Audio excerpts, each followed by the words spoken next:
Welcome, Friday afternoon in Los Angeles. I know traffic and travel. Appreciate everybody coming out. And before I introduce Jordan or reintroduce Jordan, about 2.5, 3 weeks ago, I got a very unlikely phone call from his representative indicating that he wanted to get back into the NBA and play for the Los Angeles Lakers. And at the time, he was under a very lucrative agreement with a team in Istanbul, Turkey. And my experience with those kinds of agreements and dealing with the clubs, that it just seemed very unlikely that, number one, Jordan would want to pursue something like this because of the nature of his agreement. I'm not quite sure I've seen an agreement that paid so generously in recent time in Europe.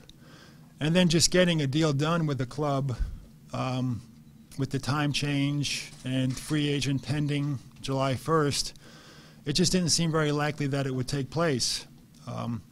But Jordan and I had a meeting. He came into the office, Jordan, about 2 weeks ago, something like that. And we sat down and we talked for about an hour. A lot of it was reminiscing and talking about his experiences, for the last 4 years, 2 years in New Jersey, lockout season. He played in Israel, and then, of course, last year in Istanbul, Turkey. But it was just a reacquaintance type meeting. I really didn't think something would become of it. Anyway, within the next 2 or 3 days, basically through Jordan's persistence, and not his persistence to make us want to desire to bring him back. Really, the persistence was about that this can get done. Number one, I would want to do this because I want to get back to the Lakers. I want to get back to the NBA.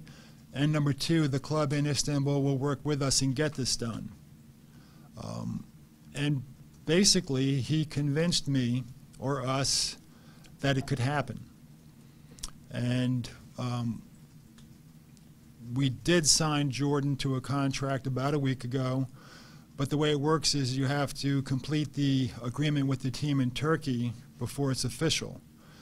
So for the last week, Jordan, to some degree myself, but our in-house counsel, Jim Persick, have been working on this night and day.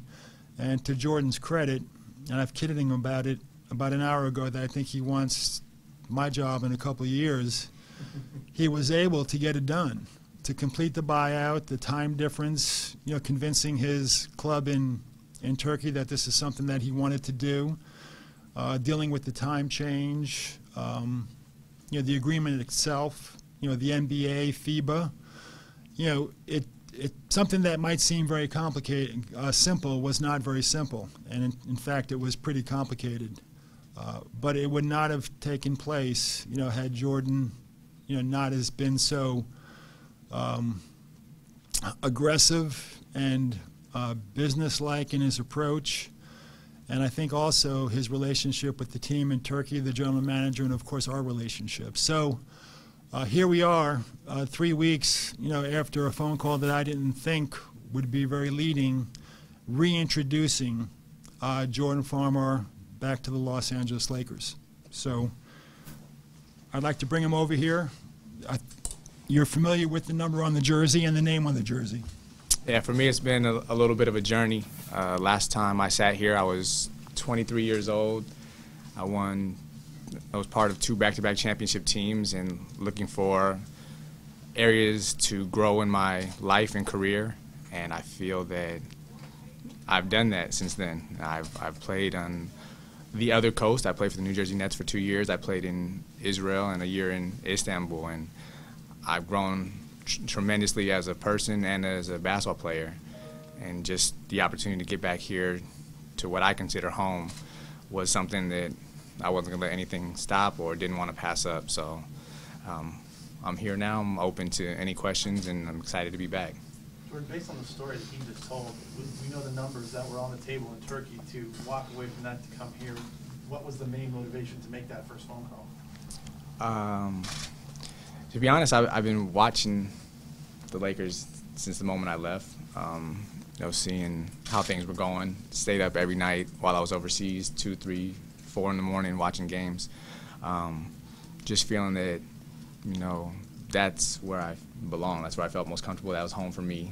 Missing that experience and that, relationship and dynamic every day. So I felt that for a while now, and I was fortunate enough to go away and be able to make some money to, set my family up and be comfortable. And then this decision wasn't really financial. I feel that barring major injury, whatever, I'm still 26 years old, so I feel I have a long time to play basketball if things continue to go in the right direction. And I'll have still time to continue to earn some money doing this. I just wanted to really make a sacrifice to be here. It's not everyone who can just call the Lakers up and say, I want to be there, and they take you. So for them to continue to have interest and feel it was a good fit, I thought it was important for me to do my part to make that happen.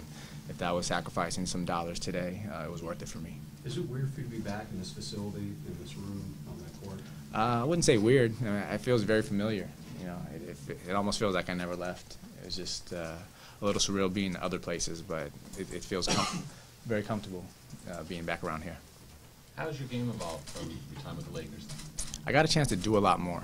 I think when I was here the first time, we were in the triangle. I was young. I was just trying to fit in any way I could. And leaving, I got to play a lot more pick and roll basketball. Really going overseas, I got to carry a whole team.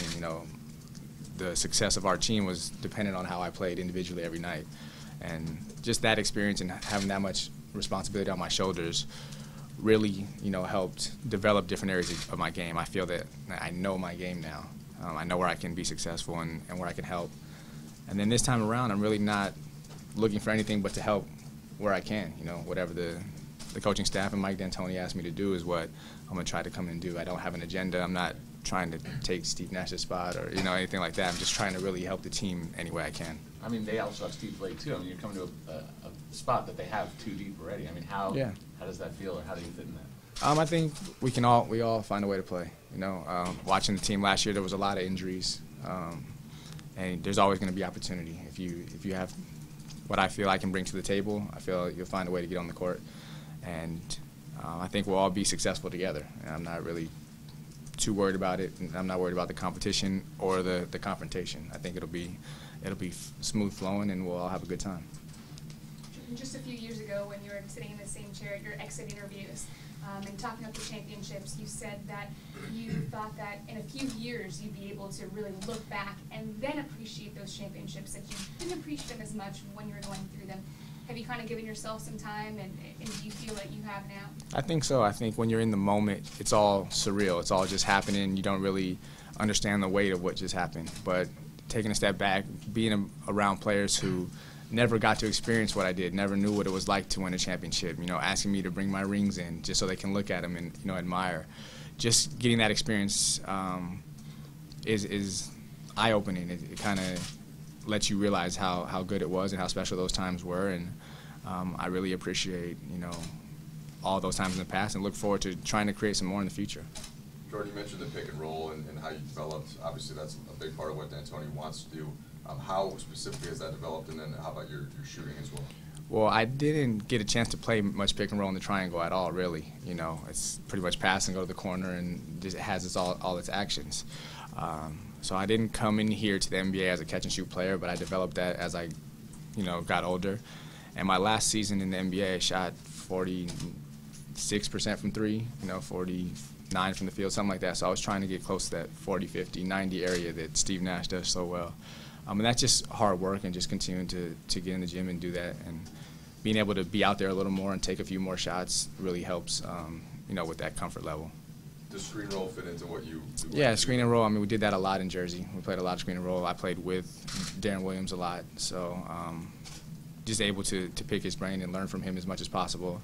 And then all we did overseas was pick and roll. There was a lot of pick and roll action. So just repetition and getting it a lot more than I did when I was here the first time around really helped, develop that area of my game.